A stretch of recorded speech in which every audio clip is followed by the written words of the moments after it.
তানিন সুবহার জীবনযুদ্ধ শেষ হয়েছে অস্ফুট এক নীরবতায়। তবে মৃত্যুর আগে তার লেখা কিছু শব্দ এখন ঘুরে বেড়াচ্ছে সামাজিক যোগাযোগ মাধ্যমে। কোনোদিন আমি তাবিজ বা কুফরিতে বিশ্বাস করতাম না, এখন করি। এই বাক্যটা যেন এক নতুন রহস্যের দরজা খুলে দিয়েছে। প্রশ্ন উঠেছে, কারা ছিল অভিনেত্রীর আশেপাশে? কি এমন হয়েছিল যে তানিন বিশ্বাস করতে বাধ্য হলেন অশরীরী শক্তির অস্তিত্বে?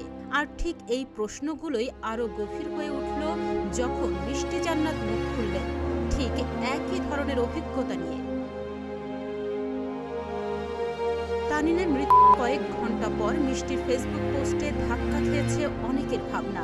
অভিনেত্রীর ভাষায়, আমাকে 2017 সালে কালো জাদু করা হয়েছিল। 22 দিন আইসিইউতে ছিলাম। আমার শরীরে পানি জমে গিয়েছিল।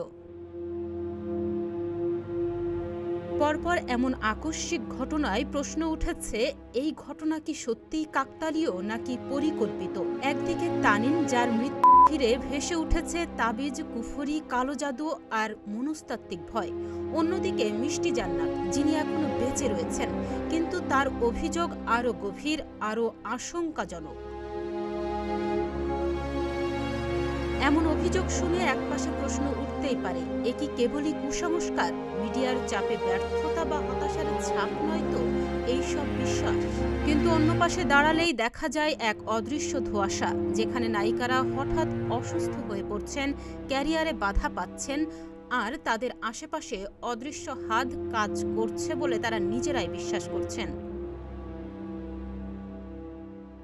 এখন প্রশ্ন আরও গাঢ় হতে পারে, ঢালিউডে কি আছে শত্রুতার এক অদৃশ্য জাল? বাংলাদেশি সিনেমার ইতিহাসে পেছন থেকে টানার অভিযোগ নতুন কিছু নয়।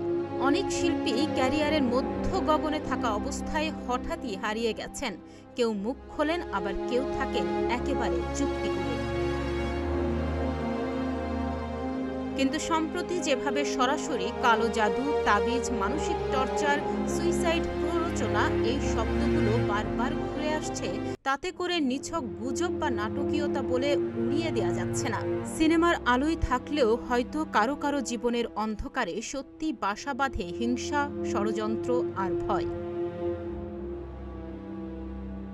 প্রশ্নগুলো রয়ে যাচ্ছে, তানিন সুবহার মৃত্যু সত্যি শারীরিক অসুস্থতার ফল, কিংবা মিষ্টি জান্নাতের অভিজ্ঞতা কি মানসিক চাপেরই বহিঃপ্রকাশ, নাকি বাস্তব কোনো চক্রান্তের প্রতিফলন? মিডিয়াতে যারা প্রতিনিয়ত আলোচনায়, তারাই কি সবচেয়ে বেশি একা হয়ে পড়েন এই অদৃশ্য লড়াইয়ে? এই প্রশ্নগুলোর উত্তর হয়তো সময় বলে দেবে, অথবা হয়তো আরেকজন মুখ খুলবেন, অন্য আরেকটি গল্প, যেটা শেষ কোথায় গিয়ে ঠেকবে তা কেউ জানেন না। তাহনিয়া ইয়াসমিন, প্রতিদিনের বাংলাদেশ।